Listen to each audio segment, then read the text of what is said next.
আসসালামু আলাইকুম দর্শক বন্ধুরা, নিহিকা কিচেনে আপনাদের সকলকে স্বাগতম। আজ আমি গ্যাসের চুলায় খুব সহজ পদ্ধতিতে এবং কম খরচে একটা কেক বানিয়ে দেখাবো। তো চলুন শুরু করা যাক। এর জন্য আমি একটা চায়ের কাপ নিয়ে নিয়েছি, কারণ আমাদের সবার কাছে মেজারমেন্ট কাপ থাকে না, তাই আমি চায়ের কাপ মেপেই কেকটা বানিয়ে দেখাবো। এখানে আমি একটা বাউল নিয়ে নিলাম। এবার এর মধ্যে ভেঙে নেব দুটো ডিম। তো ডিমটা এবার আমি ভালো করে ফেটিয়ে নেব। এর মধ্যে দিয়ে দেবো 1 কাপ গুঁড়ো চিনি। আপনাদের কাছে যদি গুঁড়ো চিনি না থাকে তাহলে আপনারা মিক্সিতে চিনিটা গুঁড়িয়ে নিতে পারেন। এবার দুটো উপকরণ খুব ভালোভাবে মিশিয়ে নিতে হবে, চিনিটা যেন ভালোভাবে ডিমের সঙ্গে মিশে যায়। এবার এর মধ্যে দিয়ে দেবো সামান্য একটু লবণ, কারণ মিষ্টির সঙ্গে লবণ দিলে টেস্টটা খুব ভালো লাগে। এবার আমি তিনটে উপকরণকে ভালোভাবে মিশিয়ে নিচ্ছি। এটা খুব ভালোভাবে ফেটাতে হবে। এবার এর মধ্যে আমি দিয়ে দেবো 1/2 কাপ রিফাইন অয়েল, আর দিয়ে দেবো এটা হলো বেকিং পাউডার। তো 1 চামচ বেকিং পাউডার দিচ্ছি আর 1/2 চামচ দিচ্ছি বেকিং সোডা। এবার সমস্ত উপকরণকে খুব ভালো করে ফাটাতে হবে। আমি এখানে প্রায় 10 মিনিট ধরে এটাকে ফেটিয়ে নিয়েছি। এবার আমি এর মধ্যে দিয়ে দেব 2 কাপ ময়দা। ময়দাটা আপনারা আগে থেকে খুব ভালো করে চেলে নেবেন, এর মধ্যে যেন কোনো দানাদার অংশ না থাকে। এবার সমস্ত উপকরণ ভালো করে ফেটে নিতে হবে। এবার আমি এর মধ্যে দিয়ে দিলাম 1/2 কাপ গুঁড়ো দুধ। আপনারা চাইলে এটা লিকুইড দুধ দিয়েও বানাতে পারেন, আমি গুঁড়ো দুধ দিচ্ছি। তো গুঁড়ো দুধ দেওয়ার কারণে ব্যাটারটা খুব ঘন হয়ে গেছে, এজন্য আমি একটু পানি দিয়ে ব্যাটারটা ভালো করে গুলে নিচ্ছি। এবার এর মধ্যে আমি দিয়ে দেব 1 চামচ ভ্যানিলা এসেন্স। ভ্যানিলা এসেন্স দিলে কেকটা খুব সুন্দর স্বাদ লাগে, তো আপনারা অবশ্যই দেবেন। আর যদি ভ্যানিলা এসেন্স না থাকে আপনারা লেমন জুসও দিতে পারেন অথবা অরেঞ্জ জুসও দিতে পারেন।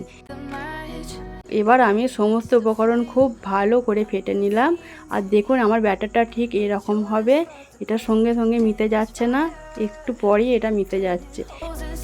এবার এই পাত্রটাতে আমি কেকটা বানাবো, তার জন্য আমি এর মধ্যে সামান্য একটু রিফাইন অয়েল দিয়ে ভালো করে অয়েল ব্রাশ করে নিচ্ছি, না হলে কিন্তু এতে কেকটা জড়িয়ে যেতে পারে। এবার আমি এর মধ্যে গোল করে একটা কাগজ কেটে দিয়ে দিলাম। এটা আপনারা লেখালেখির জন্য যে কাগজ হয় সেটা দিয়েই করতে পারবেন। এবং সাইড দিয়েও একটা কাগজ দিয়ে দিলাম। এবার কেকের ব্যাটারটা এর মধ্যে ঢেলে দিলাম, পুরো ব্যাটারটা ভালোভাবে ঢেলে দিলাম এবং উপর থেকে আমি কিছুটা বাদাম ছড়িয়ে দিলাম, যাতে এটা দেখতে সুন্দর লাগে এবং খেতেও টেস্ট হয়। এবার একটু ড্যাব ড্যাব করে নিয়ে নিতে হবে, যেন কোনো ফাঁকা অংশ না থাকে এর মধ্যে। এখানে আমি একটা পাত্রে বালি নিয়ে খুব ভালো করে বালিটাকে হাই হিটে গরম করে নিয়েছি।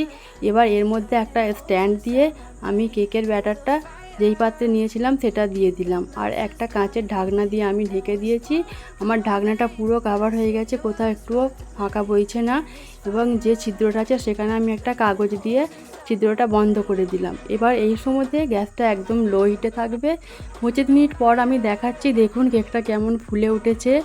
আমার কাঁচের পাত্র তার ঢাকনা, সেজন্য আমি দেখাতে পাচ্ছি, কিন্তু অন্য ঢাকনা হলে আপনারা 40 মিনিটের নিচে খুলবেন না।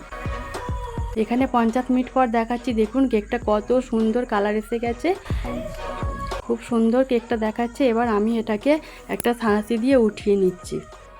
এবার আমি কেকটাকে ঠান্ডা হতে দেব। তো 10 মিনিট পর আমি দেখাচ্ছি, দেখুন 10 মিনিট পরে কেক পুরোপুরি ঠান্ডা হয়ে গেছে। এবার কেকটা আমি আপনাদেরকে খুলে দেখাচ্ছি, দেখুন কত সুন্দর কালার এসেছে, একেবারে নিচ থেকে উপর পর্যন্ত খুব সুন্দর একটা কালার এসে গেছে। তো আপনারাও চাইলে এভাবে কেক বানাতে পারেন। আর কেকটা খুবই স্পঞ্জি আর খুব সুন্দর কেকটা হয়েছে তৈরি। তো আপনারা এভাবে অবশ্যই বাড়িতে কেক বানিয়ে দেখবেন, খুব ভালো লাগে খেতে। দেখুন আমি এবার কেটে দেখাচ্ছি কেকটা। তো বন্ধুরা, যদি আমার ভিডিওটা ভালো লাগে তো একটা লাইক করবেন, আর চ্যানেলটা সাবস্ক্রাইব করে না থাকলে সাবস্ক্রাইব করার অনুরোধ রইল। তো দেখুন কেকটা কত সুন্দরভাবে ফুলেছে আর কত স্পঞ্জি হয়েছে, আপনারা অবশ্যই বানিয়ে দেখবেন। যদি ভিডিও ভালো লাগে অবশ্যই লাইক করবেন আর বন্ধু হয়ে পাশে থাকবেন।